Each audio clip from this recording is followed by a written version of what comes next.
Welcome to the podcast Her Next Chapter. My name is Birgitta and I'm passionate about people and life stories. In each episode, I'm going to talk with women who sparked inspiration in me. Women just like you and me, navigating change with curiosity, vision and purpose.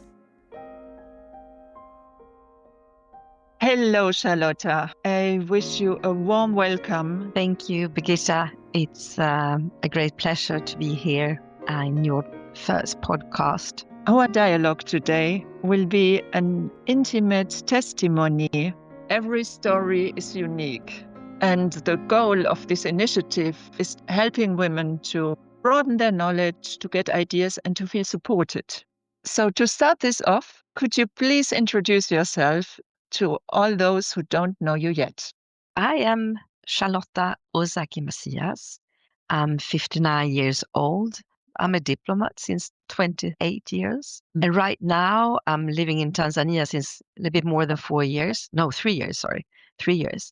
And I work here as the ambassador of Sweden to Tanzania and Burundi. Charlotta, we had a talk before and you told me that you are very much focusing on education of girls and women. Can you say a few words about? The Swedish government has been in Tanzania for more than 60 years. So from the beginning of the liberation movement and when Tanzania became an independent country.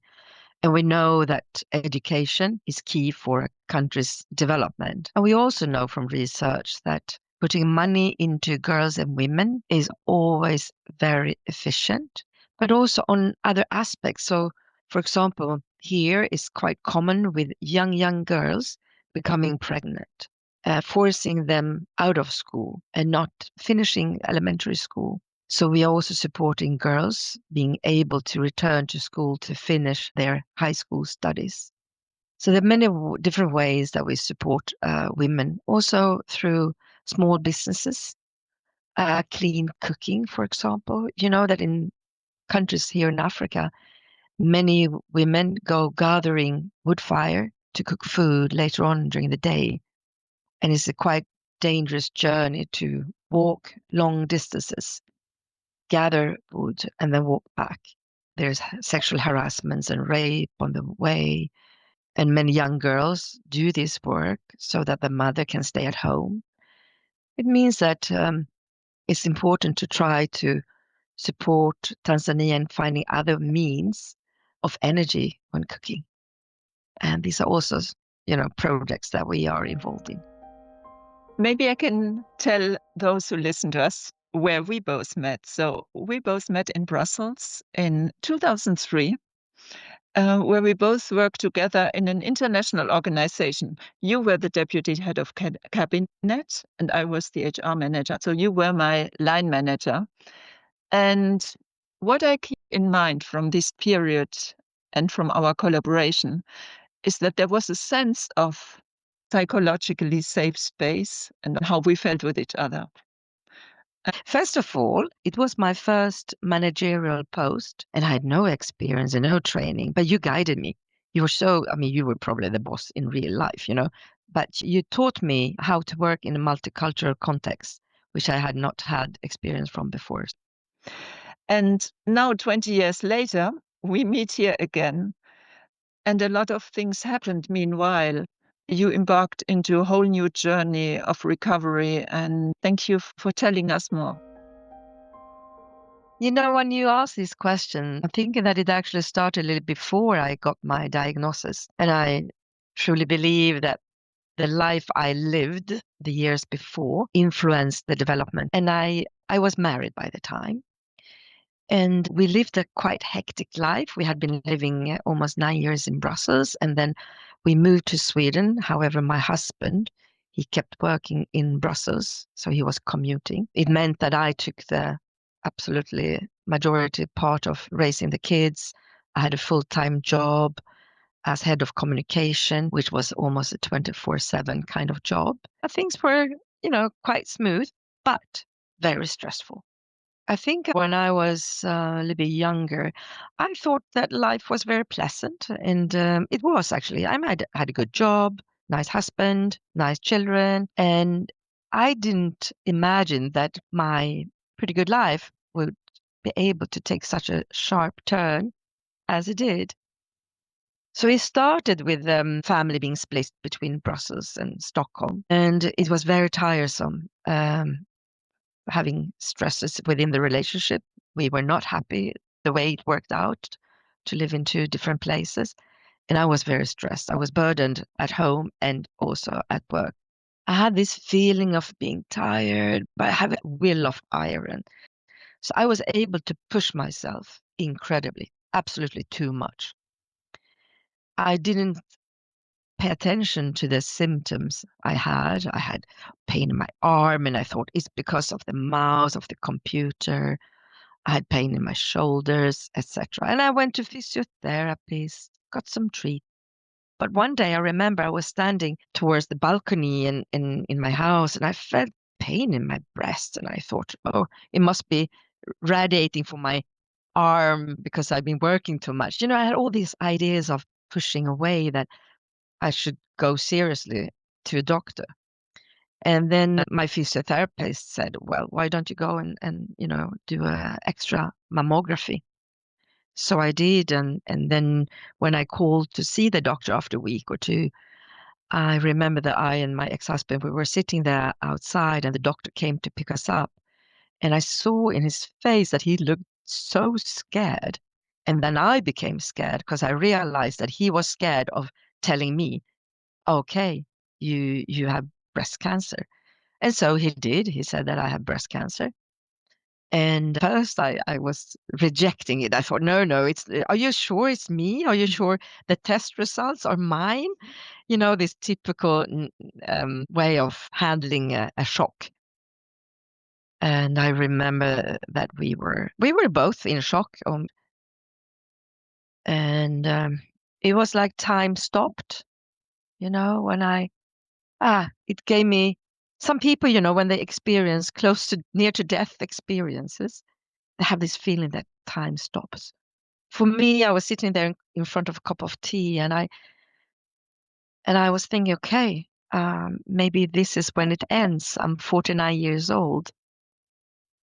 But in addition to that fear, deep fear of, okay, now I'm leaving Earth, I also had a tremendous feeling of gratitude. I felt that I've had such a beautiful life. I had been so lucky in so many ways. I felt very fortunate and grateful for my children, for my family, my friends, my life. So it was a very dual experience. Wow, what I hear is this first emotions we feel when there is such a heavy diagnosis. You're a mother of two, and what are the thoughts which come through your mind? My biggest fear was to not being able to see them grow up because they were 9 and 12 by the time. And that was the most devastating thought that would make me just break. So what happened then? How do you move on the following days after such a message? First of all, I I was very, very grateful for the way the hospital treated everything. It was like they gave me a highway. They booked me in, this is when you're going to have surgery. This is when you go start chemo. This is when you're going to do this and that and this and that. So it was like I had a whole plan in front of me that they gave me. And that became very supportive. I knew that I could hold on to these meetings with doctors, with nurses and tests, etc. And then I got suddenly quite a lot of energy. Maybe this is what happens when, death is knocking on our door. So I spoke with my management team at work. I informed them what have happened. And I also decided to inform them, the minister and the political management, because I was by that time in a position that where I would be maybe interviewed in radio or TV, etc. And I decided I don't want to keep up the phase of normality. Mhm. So I decided to take sick leave, which the doctors suggested and offered me. And I sent out emails to everybody I needed to contact in the ministry. I put up a note on Facebook, I think, as well, after a while, because I wanted to release all external pressure. I wanted to release from my own shoulders. So I wanted to be able to focus on um, the medical treatments and my children. I think also, it was actually in connection with my 49th birthday. So I invited all my friends for, birthday cake. And then I declared there, I informed them that last week I got a cancer diagnosis and this is what is going to be happening. And people came with flowers and they hugged me, and all of us, my children as well, and my ex-husband, got a lot of love and support. So what I hear is the structure help from the medical process, the human warmth, and being authentic and not pretend anything else than what was going on. Was that difficult to do? I mean, it must come from a place within and not for external reasons or other people's wishes. Some women, they wear a wig all the time. They don't want to stop working. They want normality, to remain. So I think it's very individual. For me, it was important to be authentic. And I have this idea that I wanted to also teach my daughters to be authentic, meaning that life is what it is. Life is perfect in its imperfections. In diplomacy, we need to pretend sometimes, and it has a purpose. In our work, many of us, of course, we need to control us and be in a certain way. But when it came to this situation in life, when I might have ended up dying, I wanted to be myself 100%. But it was also a hard journey because, I left my job. I was not sure about my husband, whether he would be there or not. When I shaved off my hair, I felt very naked. And when my right breast was taken off, I felt that I lost a lot of my femininity, my womanhood, you know? And it was challenging because I am, just as all of us, very conditioned from young age about what it is to be a woman. So it was hard. So what resources did you use to find yourself back despite all this hardship you went through? I had to find out, who am I without that breast, without the hair, without a husband? Who am I without the job, the status, etc.? And I think it was the greatest gift because then I really had to find who I am and who I want to be, the values I want to live. But I didn't do it alone. I mean, I had my children, and my children always motivated me to get up and try to overcome the pain or the illnesses, whatever I faced during this period. My parents were fantastic. My dad was like my private driver. He would drive me to hospital all the time and wait for me with lots of patience, and they would also take care of the children when needed. But also my friends, they were so helpful. As you know, I do yoga since long time. So doing some light yoga, asanas, sitting on the meditation cushion, meditating, or just breathing, because many times I couldn't do anything else than breathe. And I would cry and I would, pray and beg for mercy. But I was also very lucky because I met a beautiful yogi about the same time I had gotten the diagnosis. And he gave me some beautiful encouragements and spiritual guidance that I brought with me all the time.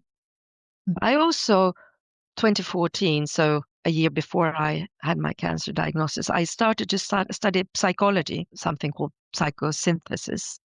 And the teachers and the fellow students became my nest.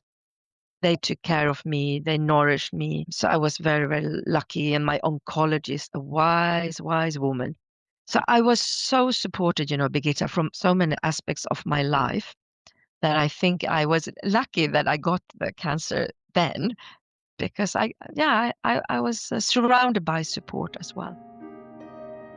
So what was the connection from you to yourself?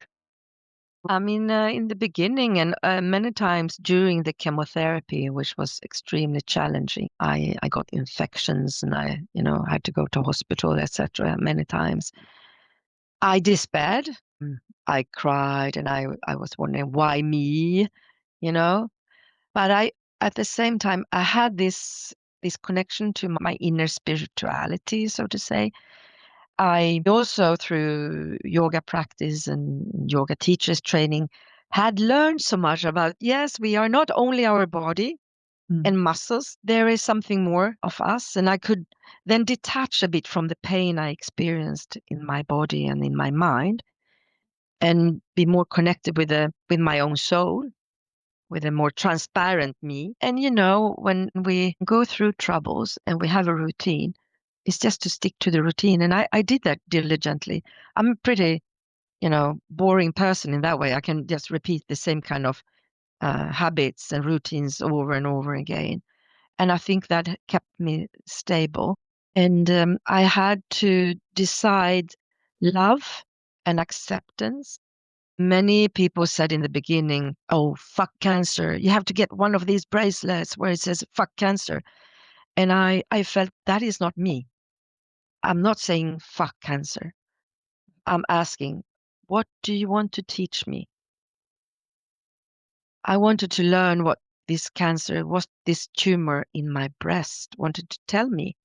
I wanted to learn and understand. I didn't want my approach to be aggression or contrary. I needed more love in my life. I needed more love for myself, for the world. Yeah, I needed more love. I had been a heavy achiever, always good grades, good in everything, good at work, made it to the ministry, la la la. And I needed to become more humble. I needed to bow and say, I don't know. It was a process. We need an emotionally supportive environment in moments where it's hard, but also in general in our life. And then a good dose of self-love, which we need to develop over time. If there was one message of your wisdom you would share with women out of this journey, to embrace what is coming, to live in acceptance and not hesitating to ask for help. Many people have difficulties asking for help. Anyhow, in the Swedish society, we quite trained to believe that a strong person manages by herself, and I think it's the contrary, actually. I think that we humans need each other. I think so too. I think the longest study was a study about happiness, what makes people happy. And in the end, it was not social achievement or status or money. It was about the quality of the relationships. That was the number one criteria for happiness. Yes, and health as well. And health. And I saw that so clearly when I asked for help, then my neighbors or friends would just pop by, bring out the garbage or helping me with the laundry. And they did that with such joy. But I still noticed, though, among friends that many people feel a little bit shy to talk about difficulties and hurdles they are going through. Like it's still a little bit shameful to not feel well or feel vulnerable and weak, and therefore also having difficulties to ask for help, actually. And yeah, I think it's bad. Being helped and being able to help is a beautiful aspect of being human. And we all know that life sometimes can feel miserable. When we don't share it, it makes us feel very lonely. Yeah, And yet it's exactly. often like a taboo or shame. And the best antidote for shame is speaking about it. I think it's so important what you're saying now to keep track on the guilt and shame things, these feelings tends to end up in the wrong corner. Many of us, we put on shame when it doesn't belong to us, but someone else or somewhere else. And the same with guilt. But we have a tendency, like magnets, to attract guilt and shame feelings. Charlotta, after this heavy journey you went through, what woman are you today? Let me think who I am. Well, I'm pretty grounded and I feel quite proud of what I have achieved as a person. Mostly being a mother. I think I've been a good mother. We have to ask my kids, of course. But I'm proud of the way I've been a mother despite these years of turmoil with cancer, divorce, and other things going on in the family. And then I'm pretty proud of being the Swedish ambassador. It's not an easy job, but a lovely job anyhow. And I feel that I'm appreciated as a leader for my team. And I hope I'm a good friend to my friends as well. And so I nourish my relationships. I pay value to them. And what else am I? Well, I'm pretty smart, pretty nice, a little bit crazy woman. And I don't shy away from who I am. Charlotta, if this chapter had a title, what would it be? What would be the title of your current chapter? No bucket list? Tell me more. Well, after these years, I have an image. I have a cloud above my head, but I see the sun in front of me. So I'm looking towards the sun and I follow the sun. I do now what I want to do. I don't postpone things that I really want to do because I can die in a car accident tomorrow. Anything can happen in life. So I don't want to postpone things. So my bucket list is short. I'm actually doing one thing on my bucket list is to take a scuba diver's certificate. So that's what I'm going to do today and tomorrow. But otherwise, I would say that I try to live here and now, really like carpe diem. Might sound a little bit trivial, but I try to be present in my life now and also appreciate what I have now. Carpe diem doesn't sound trivial at all after having listened to you. I hope that next time you come to Europe, I can see you and hug you warmly in real. And again, many thanks for being with me. I send you lots of love and a lot of sun and all the best for you. Thank you, Birgitta. Thank you so much. I mean, it is amazing that, they got in touch with me. We haven't spoken in many, many years. And then you picked up the phone and you contacted me and we found that we are still so closely connected. And this is also so cool about sisters. We women, we can do this. I'm so happy I was born a woman. So, I'm grateful. It's been such a pleasure to talk about this topic. Life is full of surprises. So thanks for having me, Birgitta. Thank you for listening. If this inspired you, please follow me. Sharing is caring. Connect with me on Instagram, Facebook, and hernextchapter.info. See you next time.